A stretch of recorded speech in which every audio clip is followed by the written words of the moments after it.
सचिव श्री एकविरादेवी संस्थान दरवर्षीप्रमाणे याही वर्षी गेल्या 22 तारखेला शारदीय नवरात्र उत्सवाला प्रारंभ झालेला आहे। दरवर्षीप्रमाणे आपण जी दरवर्षीला जी भक्तांच्या सोयीच्या दृष्टिकोनातून जी सुविधा असते की त्यांना सहजतेने दर्शन व्हावं, कुठलाही त्रास होऊ नये, त्यांना त्यांच्या कुठल्याही सामानाला कुठे धक्का लागू नये, कुठे चोरी चपाटी होऊ नये, या दृष्टिकोनातून ज्या ज्या आवश्यक सोयी असतात, काळजी घेणाऱ्या ज्या गोष्टी असतात त्या इथे आम्ही प्रकर्षाने लक्ष घालून ते करण्याचा प्रयत्न केलेला आहे। यावर्षी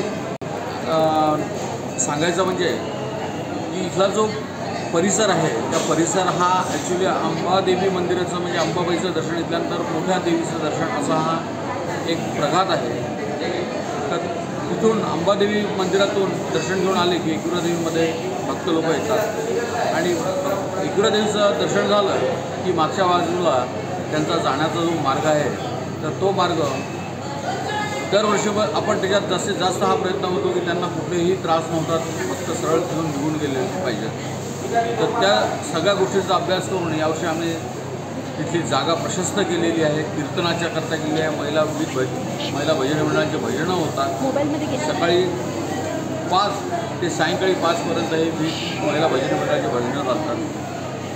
हे सगळं चालत असताना कुठल्याही भक्तांना कुठलाही व्यत्यय नसतो आणि दरवर्षी एकविरादेवी संस्थानचा हा संकल्प आहे की 9 दिवस नवरात्रात येणाऱ्या भक्ताला निःशुल्क भोजन प्रसाद मिळावा।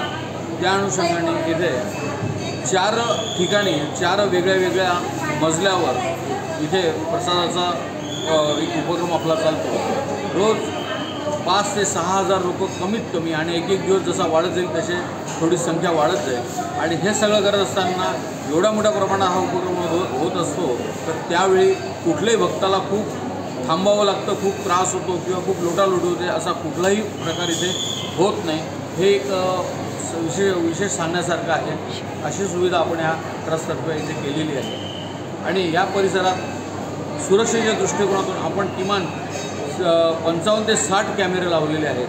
त्यामुळे कोणीही इथे कुठलीही काही गोष्ट गडबड करायचा प्रयत्न जर कोणी केला तो त्वरित त्याच्यात सापडला जाईल, एवढी सुरक्षेच्या दृष्टीकोनातून आपण काळजी घेतलेली आहे। इथे भक्तांच्या करता आपण इथे एक फ्री मेडिकल चेकअप कॅम्प पण इथे चालतो आहे, 9 दिवस चालतो, तो आपल्या भक्त निवासमध्ये चालतो। त्याच्यानंतर आपला स्वतःचा 12 महिने संस्थेचा जो धर्मार्थ होमिओपॅथिक दवाखाना आहे त्याचीसुद्धा सेवा इथे आपण ह्या दरम्यानही देतो आणि ती 12 महिनेच चालते। आणि दरवर्षीप्रमाणे सकाळी घटाची पूजा झाल्यानंतर 12 वाजता नैवेद्य आणि आरती होते। त्याच्यानंतर रात्री 12 वाजता आरतीला सुरुवात होते, कारण की 10:30ला आई अंबादेवीची आरती सुरू झाली की ती 12:30-1 पर्यंत चालते। त्यानंतर 1 ते 3, 3:30 पर्यंत आई एकविरादेवी मंदिरामध्ये ही आरती चालते आणि जास्तीत जास्त अर्धा ते पाऊण तास आपला गाभारा हा दर्शनाकरता थोडा वेळ बंद असतो। त्याच्यानंतर सातत्याने आपला गाभारा उघडा राहतो।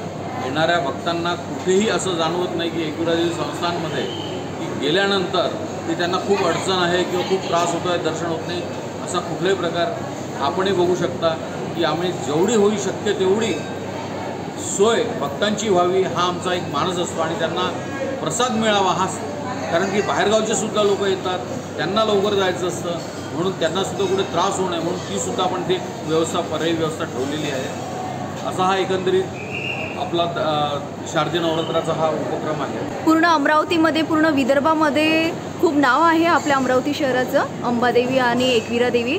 तर तुम्ही लोकांपर्यंत काय प्रतिक्रिया देणार?